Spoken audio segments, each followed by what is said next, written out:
Welcome back to the Pastor's Podcast. Pastor Scott here with Pastor Brian. Hello. And Adam Vaughn. Hey, what's up? Again. I'm back. That's right. It took us so long to get you on here a first time that we weren't going to make that mistake again. So with no delay, you are now back. And we are, this is part 2 of our discussion of walking in West LA. I'm sorry, wisdom for walking in West LA, on the topic of technology. We did part 1 a little bit ago. Also, if you've been following along if you haven't listened to part 1, it'd probably be helpful. Although we'll give you a quick summary right now.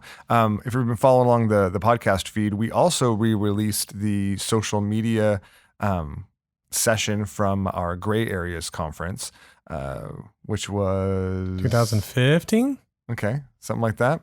Same topics. We're just calling it, this year it's wisdom for life in West LA. Then it was Gray Areas, but basically it's the same ideas, right? How do we take wisdom and apply it to the areas that, the complex areas of life? And so last time in our first, in part 1, here of technology, we discussed a number of different principles that might guide our use of technology. We talked about weighing the cost and the benefit of utilizing any form of technology. This isn't just a kind of technological age thing. This is any use of technology throughout history. So, is what you're utilizing more harmful or more helpful?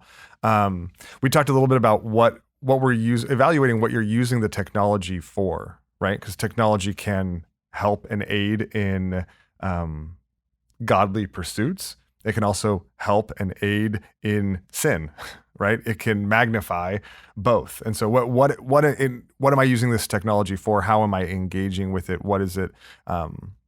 What purpose is it serving for me? We also talked about how different technologies free us from something inevitably. This is a bit of the benefit, right? Every technology frees us from something. And Adam, I think you really astutely just asked the question: what is this technology freeing me from, and should I be freed from it? Right?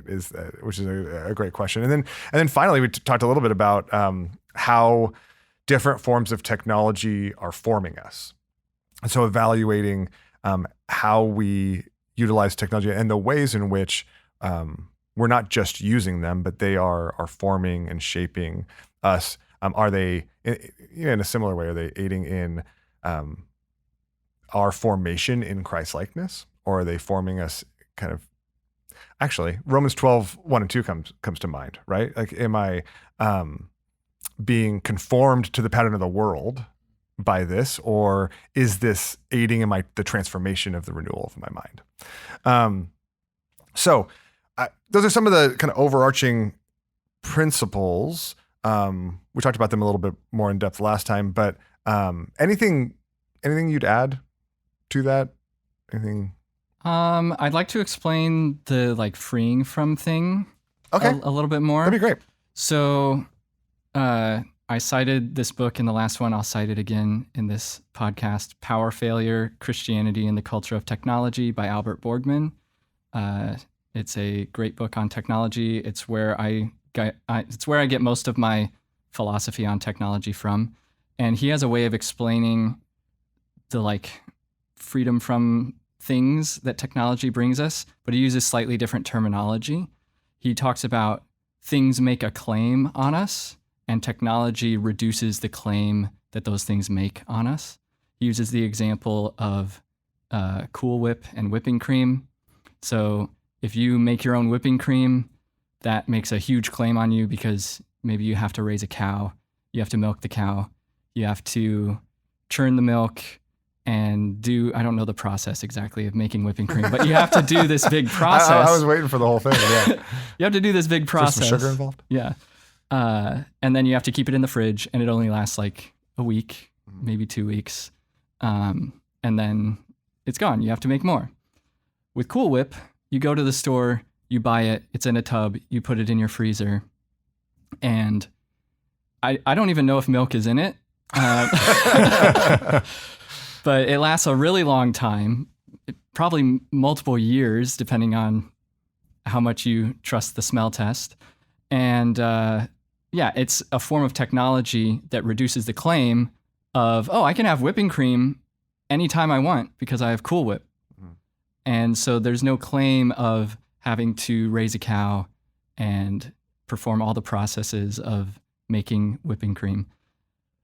But as you reduce that claim, you also reduce the celebration around that thing. So if you have homemade whipping cream, that's pretty cool. And you're going to value that whipping cream, and you're going to say, oh, we're going to make sure that for these 2 weeks, we get some ice cream or make some pies so that we can have the whipping cream that we made. And there's a little bit of celebration around the fact that your family has whipping cream for these 2 weeks. When you have Cool Whip in the freezer for 6 months to a year, you don't care. Yeah. There's no celebration around the fact that you have Cool Whip in your freezer. You just have it so that whenever you want it, you can use it. And I think that's a good way of, like, that's just a kind of a silly illustration, but that can sort of set the framework of, okay, this is what it looks like for something to free me from something, and what exactly that small cost might be, and how all these things, all this technology around us could reduce us to essentially a claimless life where nothing has a claim on us. And what does that mean? Is that a good thing? What are some things that should have a claim on me? And I think that's a really good way of thinking through the technology frees us from something, but is that a good thing or not? Yeah. Because, like, obviously your faith should have a claim on you. Your friends and family should have a claim on you. I think your coworkers should have some sort of claim on you because they're people too. And so is there a way that technology is now reducing the claim that those things make in your life? It's a great observation. I really appreciate that. And, you know, I think I mentioned it before too, on kind of similarly as a next step. One of the things in our home we found, or one of the resources in our home we found really helpful is Tony Reinke's 12 Ways Your Phone is Changing You, to introduce the concept of how things form you, right? Of how you don't just use them, but they form you. I think you could apply it to lots of different, like, I think there are some general principles there that we apply to lots of things, but I think it's a helpful. He also wrote a tome on God and theology, or I'm sorry, God and technology. Have you haven't read it? Your face tells me you haven't read it. I didn't know it existed. Yeah. I pretty sure it was Tony. In the last, like, I think it came out like last year or something. It was, God, technology, and the Christian life. And it's like, it looks big. Hence tome. That's pretty much all we can say about it because none of the three of us have read it. You can use that technology there to find the page count. That's right. Yeah. That's right. But anyways, so some resources there. But what I want to do, and I mean, we could rehash our conversation last time and go deeper. But what I'd like to do with this conversation is just get practical and help provide an example of some ways we can think through practical things. Really, I mean, in one sense, taking kind of the whipping cream analogy and like taking it for a walk, given these various different principles. And so, and seeing what are some of the questions we might ask as we engage with that. So first of all, why don't we start with just computers and the internet generally? Like what are some questions we should ask? What are some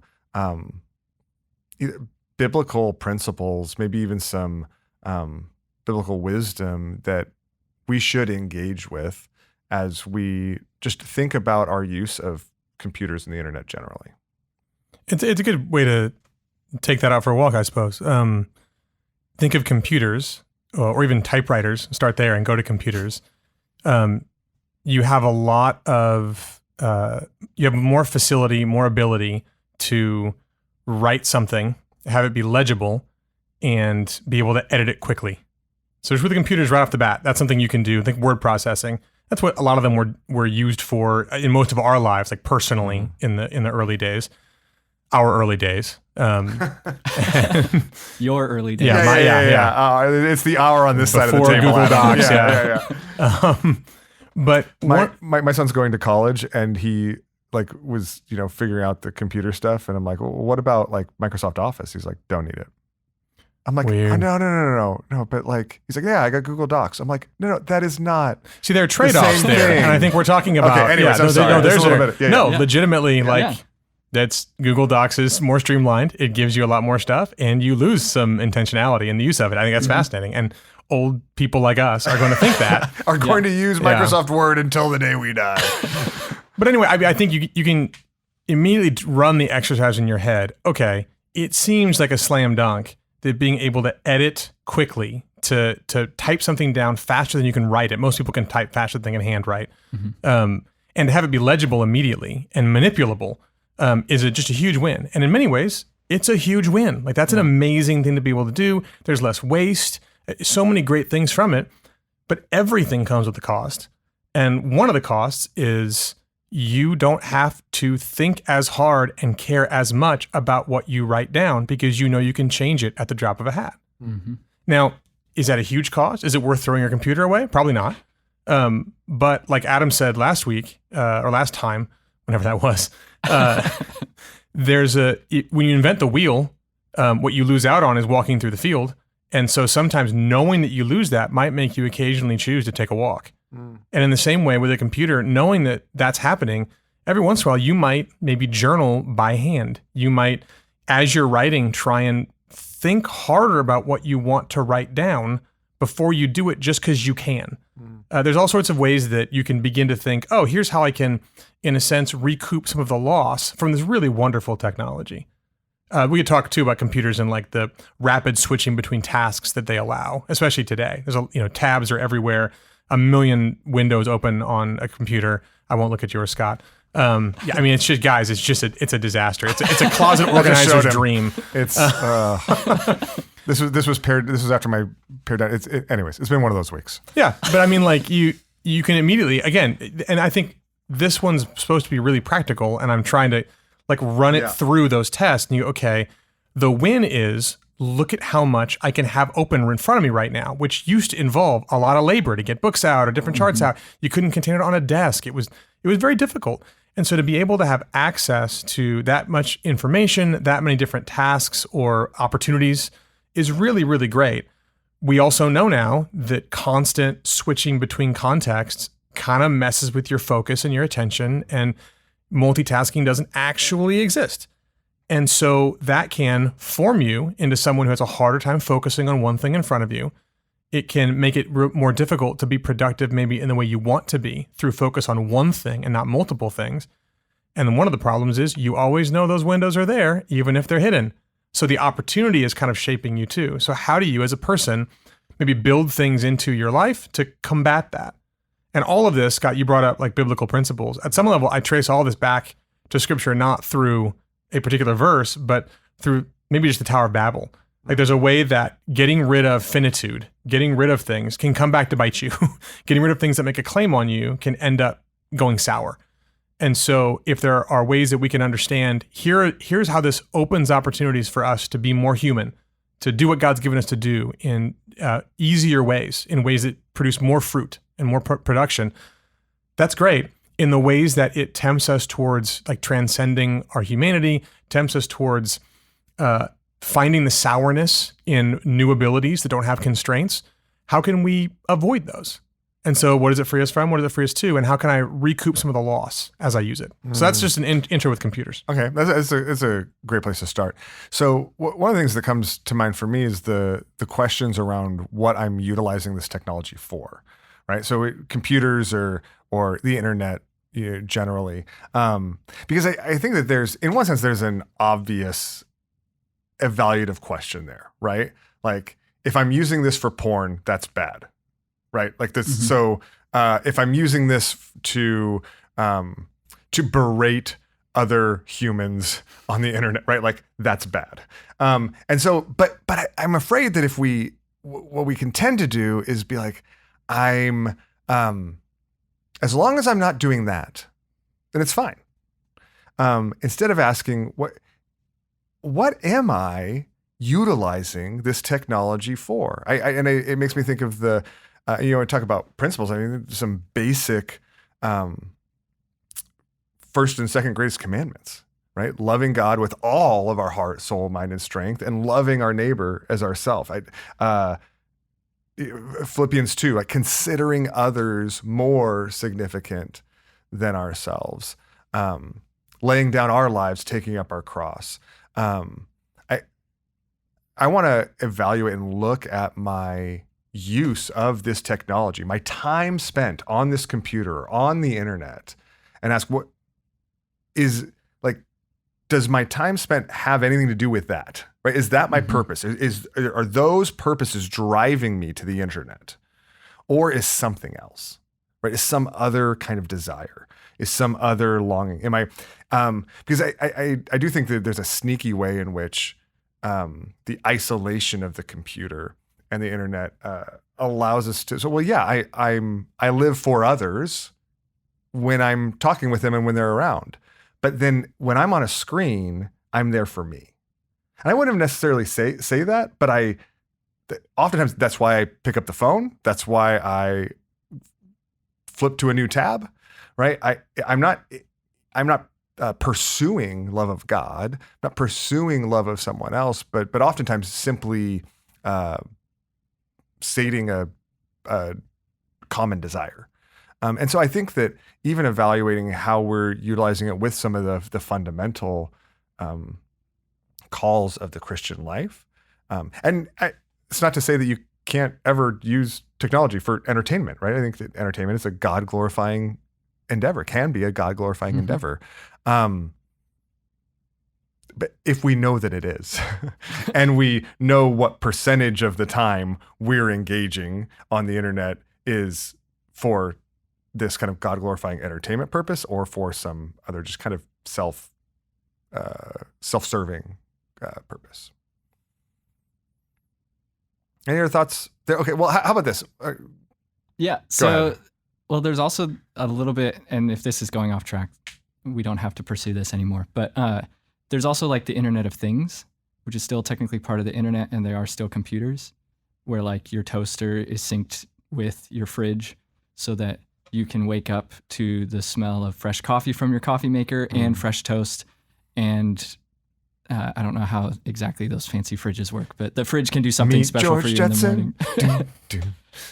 And that tells you something about that as well. Like the internet and the screen you're in front of is primarily catered towards what do you want?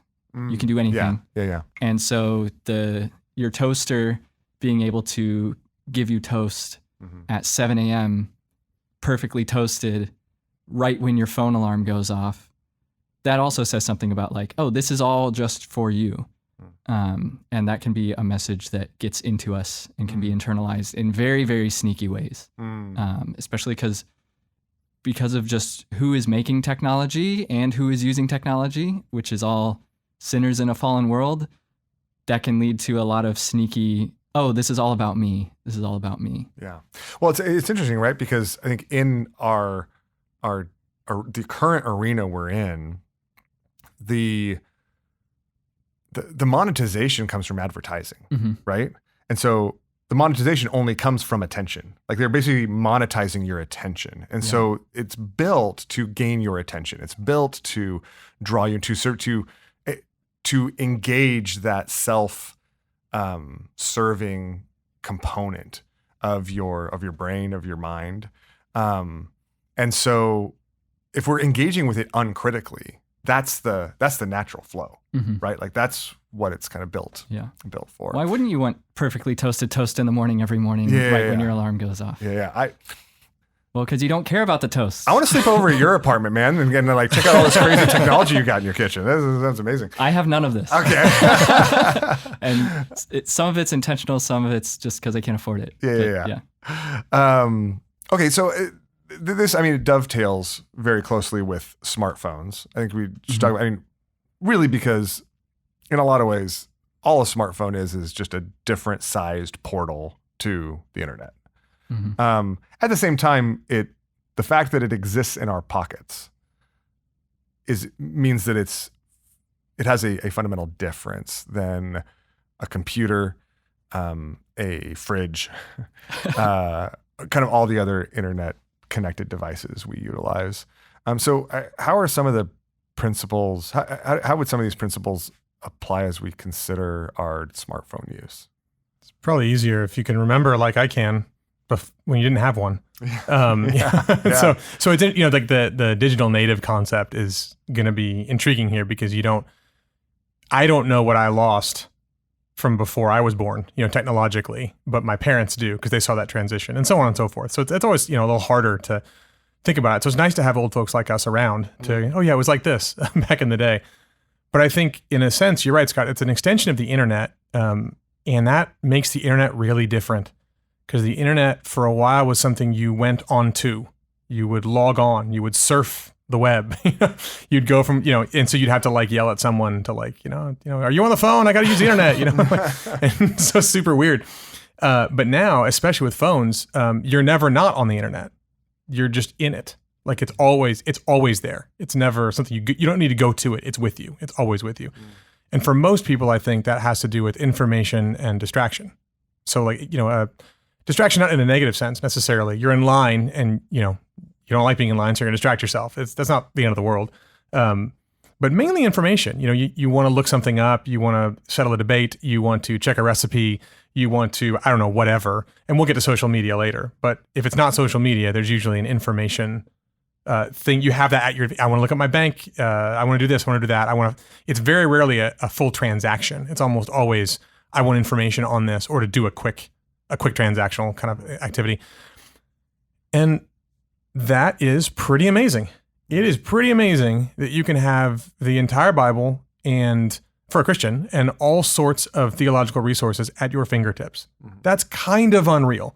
And every once in a while it makes me stop and go, man, the stewardship level on this is high. Because there are people in the 10th century who had to memorize 8 verses of the Bible. It's all they had. And they had to go to church and hopefully they heard it in the homily or whatever. And I mean, just crazy amounts of opportunity and therefore responsibility that we have. Simultaneously, there are costs.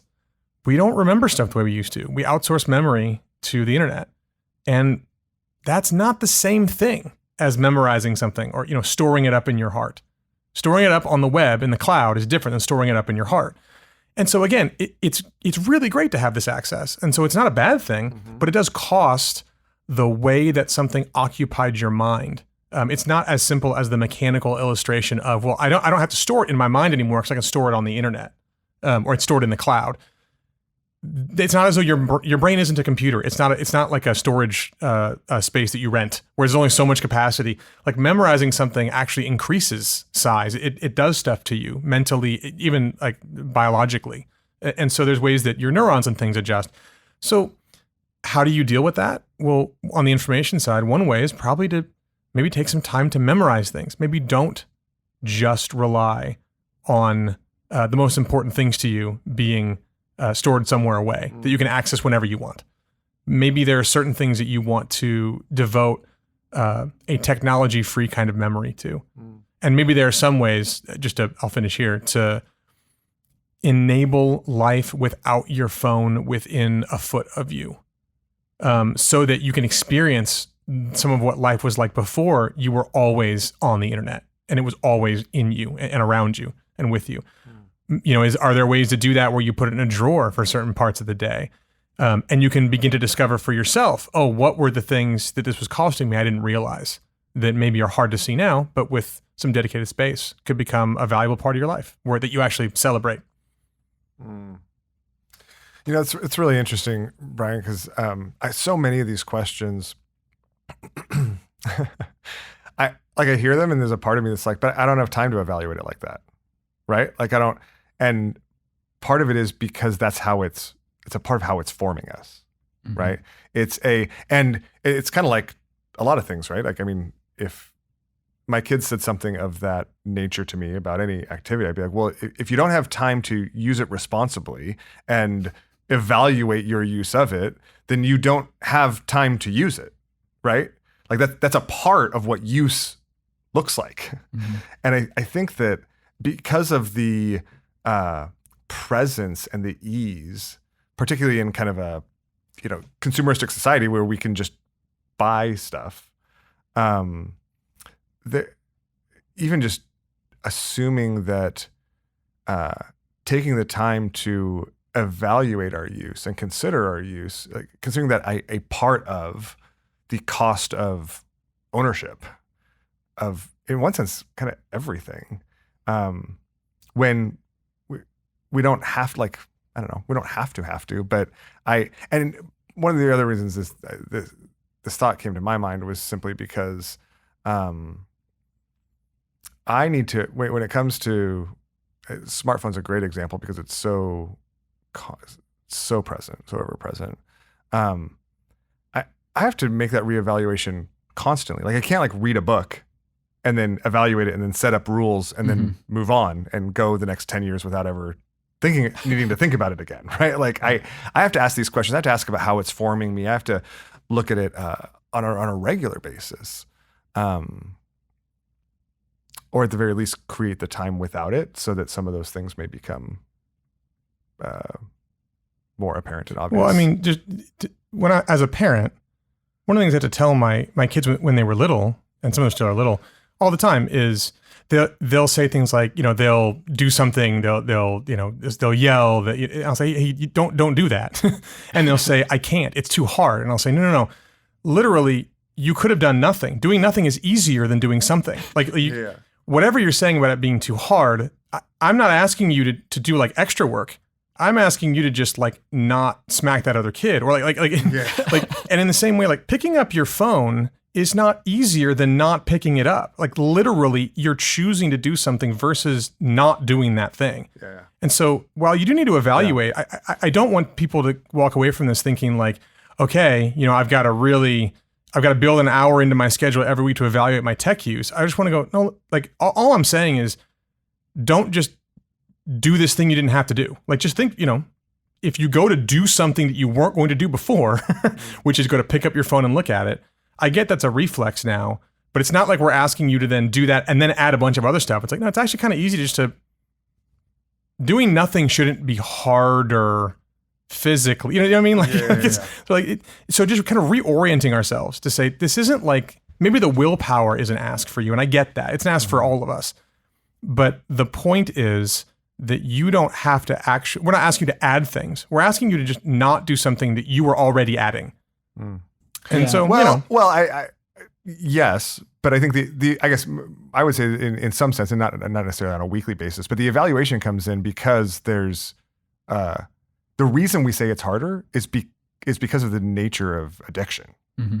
Well, sure. Right. Like it's actually harder to break those habits than it is to continue. And, we're built with a habitual capacity that can be used for good, but also can be fair enough. I just think there's a perspective shift between it's not naturally harder to not do something than to do something. Like the idea that I get the addiction side of it, like I've got to do this, but the idea that this is my natural state and breaking that is really difficult, I think is just, you're starting on the wrong foot. Like you were born without a smartphone in your hand to exist without one. And so like, it's not as though I'm asking you to do a bunch of extra stuff on top of being human. I'm saying, no, like being human, we're adding things in now. That's how we got here. So it's not like an extra reach. It's not an extra lift. I'm just saying, like, I get that it's hard. I'm not saying it's not hard, but there is, I think, a reality to saying, like, you adding extra things into your life and day that you're choosing to add is not your natural state. And so to say, well, it's very hard to not do this. It's like, yeah, fair enough. I get that. We've all built it in. It's a willpower thing. I get that. But let's remind ourselves that we weren't born with smartphones in our hands and recognize that we chose to do this. We chose to bring this in, and we're born without the need for it. And that's a pretty amazing thing to think about, right? Like you have the natural predisposition to not have to have this at all. And that's kind of going far afield because the point is this is actually really helpful technology. I think smartphones are great. I use mine to check my blood sugar. Like it's kind of amazing. Like if without it, my life would be a lot worse. But it's also helpful to know that I don't need that the way that I need other things. The way I need people, the way I need plenty of other things in life that are proper to being human. And so just kind of going, yeah, okay, and I think a lot of people, as much as the addiction's a real thing, actually it's not as deep of an addiction as most of us think it is. No, totally. You know, like it's not like a true addiction the way we're talking about. I think for a lot of people, it's like, oh, right, I don't have to. And that realization alone is enough to actually insert some reflexive evaluation of what you're doing into your day and your life. So when you find yourself waiting in line, or you find yourself on the couch with another screen on, you know, like when you find yourself in all these situations where normally you take it out, the sheer awareness that I'm personally now doing something, I'm introducing a new thing into my moment that I didn't have to do that. It's just natural to grab it now for me, but it's not actually natural to be a human. That alone opens up hey, why am I doing this? And I think invites the reflection you're talking about. Yeah. Can I add something? Yeah. So I think that is also like the standing in line thing is a great example, because that actually can be a little challenging because everyone around you is just on their smartphone. And so if you keep your smartphone in your pocket, you're kind of looking around like, oh, well, what's going on? And then, well, everyone else is on their phone. I'm just standing here now. And now this is awkward. And now I feel bored. Oh, there's someone else without their smartphone. Maybe I'll just talk to them in line. So there is some sort of like uncomfortableness that can come with that of like, oh, I'm not going to do the technology stuff while I'm just standing in line. I'm going to put that away, keep it in its place. But I think that discomfort, I mean, speaking from my own experience, it goes away in time. And eventually you're like, yeah, I'm just not going to pull out my phone. But that discomfort can be like, well, it's easier just to pull out my phone and look at stuff, just like everybody else is. But I think it's worth keeping your phone in your pocket for those times and being like, you know, there was a time when nobody had cell phones and they stood in lines and maybe they had a slightly better life because of that.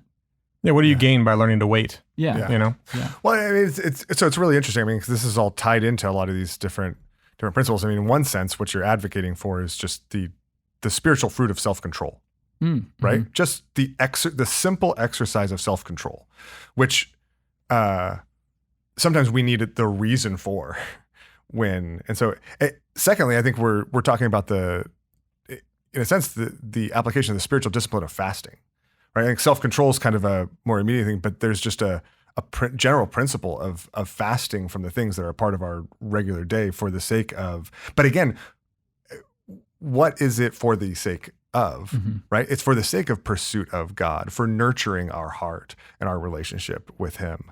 I think in one sense, it's to just experience what it is to be human. But behind this, I think it gets at the questions of, am I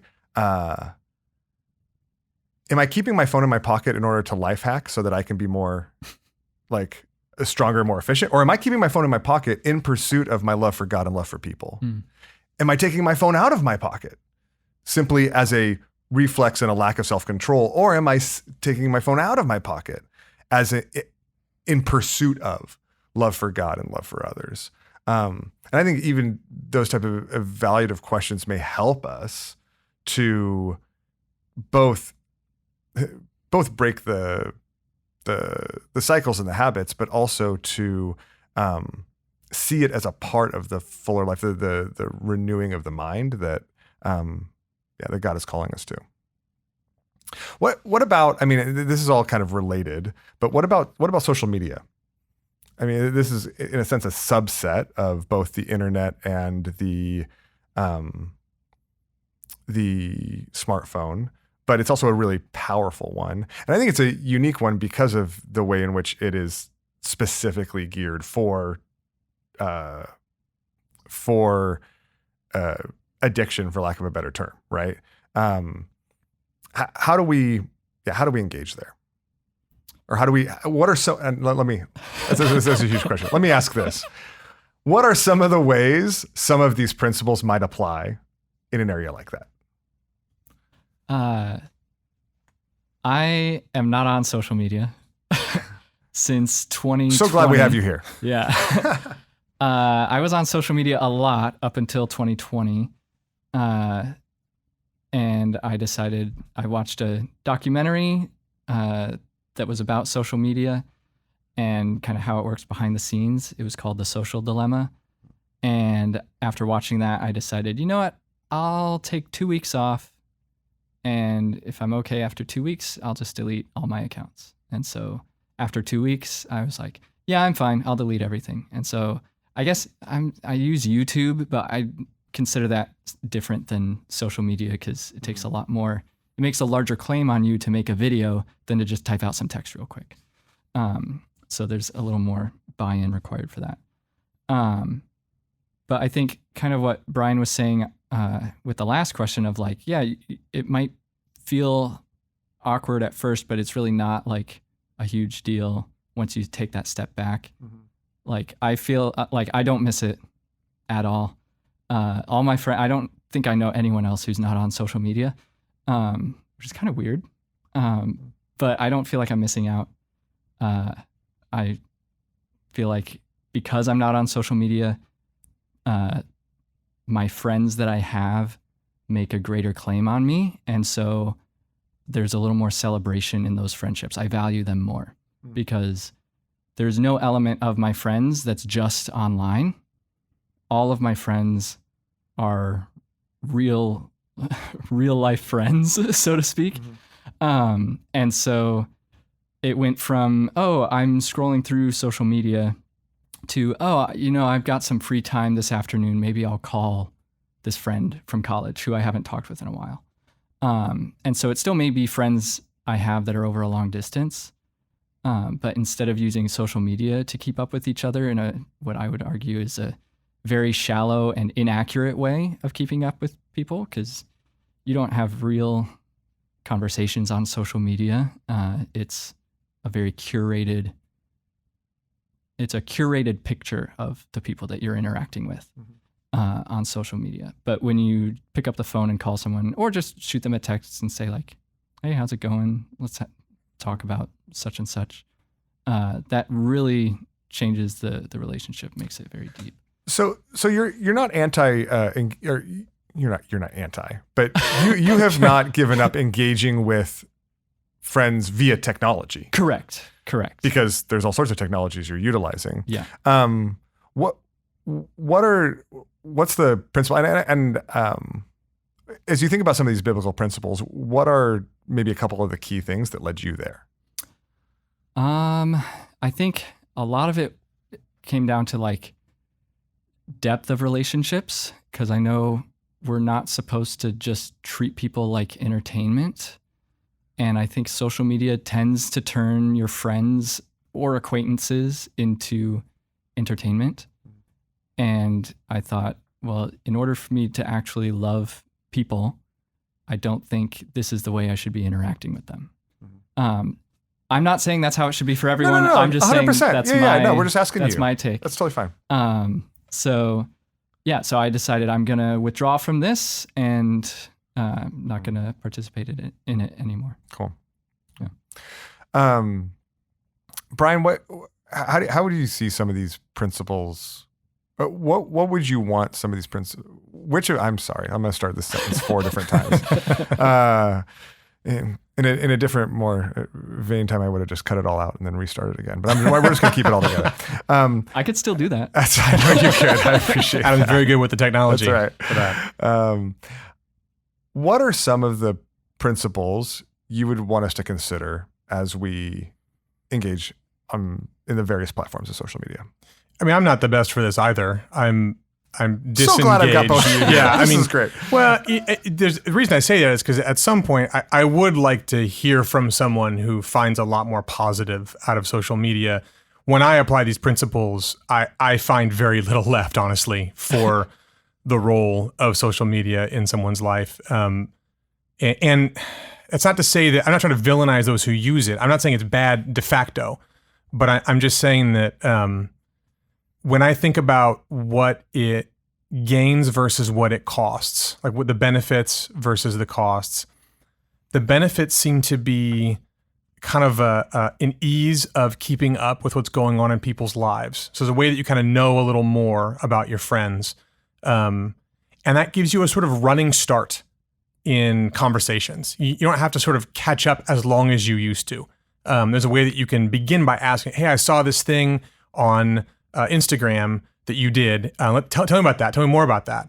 There's ways that people can share their thoughts that would have taken more time to share on something like Instagram or Twitter or whatever. Mm-hmm. There's ways, Twitter's its own animal, but X, right? Sorry.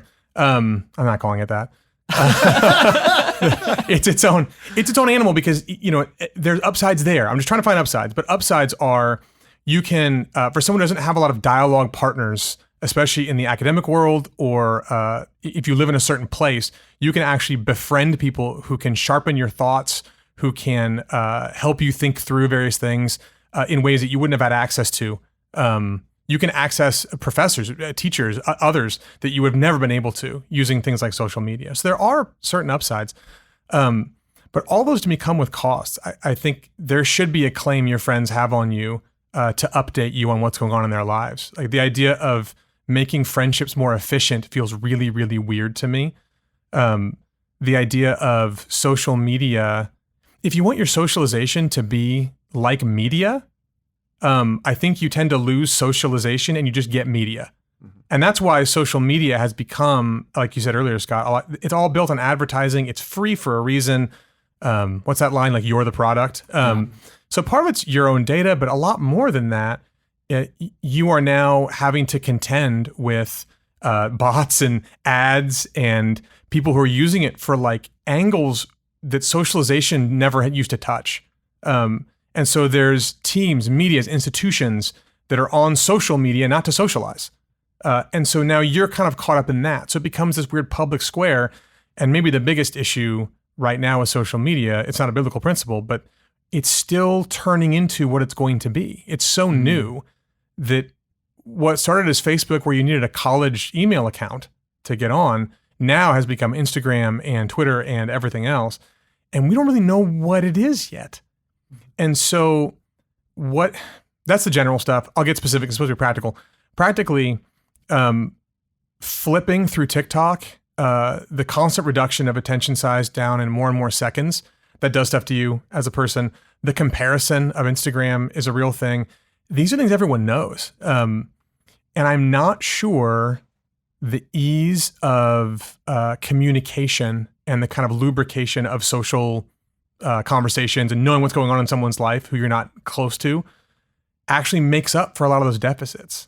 And so there's so many ways to me that just that first one, the costs versus the benefits, are something that I don't think rules it out entirely, but really makes me want to ask everyone to go, let's just really sit down and honestly pro-con sheet your own social media use. Just sit down and write down what it gives you and write down what you think it costs you. And from there, try and make a wise, informed decision about what role it should play in your life. Mm-hmm. I still look at things like Twitter. And, I'm not really on Instagram anymore, but that was just kind of taking up too much of my time. The addiction thing's real. And so I think making that list for yourself and just going, okay, if you are gaining a lot of pros out of it and they really outweigh the cons, then maybe you don't need to change much about your engagement with social media. But if you find yourself going, there are more cons than I thought there were, and the pros feel kind of fleeting and ephemeral and like not really weighty, maybe you need to adjust how much time you're on it or experiment like Adam did with taking breaks from it, whatever it means. You don't need to abstain entirely, but some, like Scott was saying earlier, some active, evaluative, intentional engagement with a technology that is meant to make you not evaluative and not reflective will really help you, I think, in your life. And honestly, personally, it'll help you too. As much as it's about loving God and loving neighbor, I think you're right, Scott. Sometimes we need to go, oh, right, this is actually sapping me in my ability to do that, and I don't like it. And so there's kind of an impetus to doing something about it. Yeah, for sure. Can I add one thing? No. I will anyway. Yeah. Welcome to the Pastors Podcast. If you don't let me add it, I'll just record myself later, and then you'll never know. Love it. So I think as someone's doing that evaluation and they're writing like pros and cons, if they do that, whatever that looks like, if you use the word friends while you're doing that evaluation, I think you need to really consider what that word means and how the people you interact with on social media fit or don't fit into friendship. Because that was the biggest reason I stopped using it, was because I was interacting with people who I was like, I actually don't know these people. these are my friends, so to speak. Like I met them in college. We were friendly with each other, maybe acquaintances, and they happened to be the person that shared the most memes on Facebook. And so I would interact with them a lot on Facebook, but when it came down to it, I was like, actually, the people I interact with the most on social media are not my friends. They're just people who are doing stuff that I like watching their memes and stuff. So I think as you're doing that evaluation, think about what friend means. Just like Jesus said, think about what neighbor means and think about how that might affect your use of social media in that. And also, like, just recognize, because I think it's important, just two of us are very much not on social media, right? And so it's important to recognize that just realistically, if someone in my family got sick and I needed to get updates to people, social media is the way I'm going to do it because it's the way that we do it now. And so there's plenty of ways where social media still does come in handy, and no one, I think, is going to be able to live in the world like completely abstaining in every circumstance. So I think some facility with it does make a lot of sense. And kind of like you were saying, I think the last one, Scott, about like your own kids as they get older, some way of engaging with it in a super, like, you need to know how to do it. So just cold turkey, I'm never going to touch it, I'm never going to learn more about it, is not what any of us are advocating. I think Adam and I both come from a place, though you're a lot younger than me and more native, where we're actually pretty fluent in a lot of this stuff and spent time on it before we got kind of removed ourselves. And so we still have that fluency to be able to step back in, hopefully with a more reflective mindset. But everyone, I think, should know how these things work to some degree, because we are living in the real world. And I don't think, I just want anyone listening to the podcast going like, oh, these guys, these Luddites, are just like, no social media, what do they know? I think we do understand the value of it and the way it works in the world. We're just advocating a more reflective use of it. Yeah. It's super helpful. And anybody who's like super engaged, they're like, no, it's not just two of you, it's actually all three of you. Like I'm present on social media, but it's mainly promotional. Like it's, it's got to get those book sales. It's for a purpose. New York Times bestselling author Scott Moll. Well, and that's something too. I will be very brief here, but I mean, there are people in our church who have written books. There are people who their jobs, their industries involve social media. And so for you, the question isn't, well, should I get off of it? The question is, how do I use it well? Like, how do I, where do I draw lines for myself and my own use? And how do I distinguish between professional and personal? And those are just really hard questions. But I encourage you to ask them and work hard, and you have a church community around you that can help you try and figure that out. Absolutely. Well, we'll leave it there. If you want any of my thoughts, we reposted my session, and I don't think my thoughts have changed significantly since then. So you can listen to that. We're running short on time, so let me ask you. Let me just ask you quickly this. Let me ask you the huge question really quickly. But how?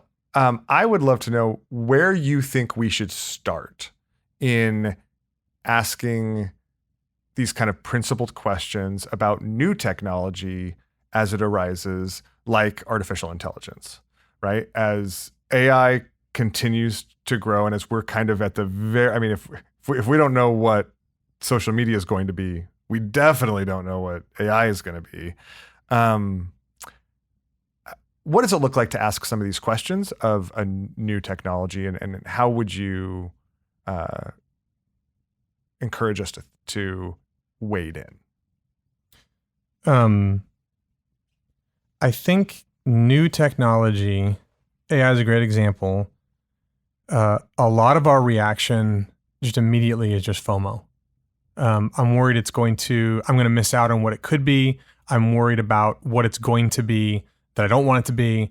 There's just so much fear that motivates at the base level, our reactions to these things, especially when they're new, and everyone's thinking about what they could be, and no one really quite knows. And therefore, like, kind of the first move is to quiet your heart. And I think, and that's, that sounds kind of cliche and trite and very pastory, but I think it's also just true. Like at a very baseline level, when we think about what's AI going to do and turn into, you're either going to fall into the camp of, I better learn it fast because I don't want to be left behind in what this could create, be either in terms of profession or in terms of personal, or you're afraid of what those things are going to be. And so you're kind of like, you're trying to ward it off. And neither of those are really proper postures. Of course, it's where we start. I mean, I feel that way too, but the answer to that isn't learning more technological principles so much as just going, okay, let me quiet my heart for a second. Remember that I wasn't born with AI, nor will I die with it. It won't follow me into eternity, and it wasn't in eternity past.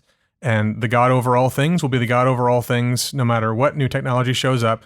So I can calm down and not worry that something fundamental is going to change about my life or my world in a way that really can rattle the core foundations of what's true in the world in general and in my own heart in particular. And then, from there, I think constantly being aware of these questions we're asking, looking forward and going, okay, what, right now we can talk about AI and go, okay, well, it does make some things easier, doesn't it? And it's really cool how it does it, because it does it kind of in human language. Like, I like that. You don't have to Google as much. There's ways that you can do things that's more efficient. That's better. And for certain things, that's really, really helpful. I bet it's going to be helpful for other things. And yet, what are the ways that reduces a claim on me that should be mine? So when I think about like plagiarism with AI, I don't think about the ethics of it so much, though that's of course a live issue and a real important thing. I think about what it does to someone who was supposed to be someone as a human being who used their God-given mind to think through things and wrestle with what's true and false and right and wrong and flesh it out on paper. And it outsources that to a machine to do it for you. You just become a different kind of person who never flexes those muscles and does that. And that's not simply a selfish kind of motivation. I'd rather be a good thinker. God gave you that mind for a reason. The world exists for a reason. It's to interact with and learn and enjoy and celebrate. And if you never actually process it yourself, but only ever outsource it, you're never really doing that. And if you wait to do that for something that you really care about, and in the meantime give it to AI, then you're not going to be able to do it when you care about it. And so there's all these ways that you can see how there's pros and there's cons. There's benefits and costs. And those costs aren't just sort of secular. They're built into what it means to be a God-made human being and a creature who's made in his image.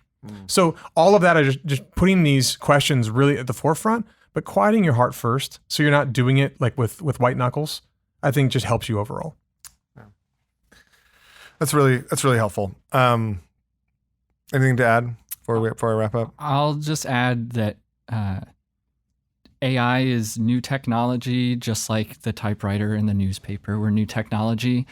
And there will always be people when there's new technology that go, well, back in my day, we didn't have. Yeah.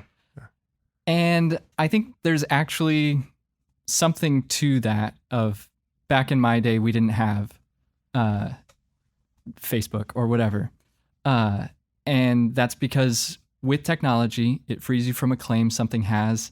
And as you're freed from that claim, the celebration also goes away. Mm-hmm. And so when I'm looking at AI, I'm thinking, okay, what is this freeing me from?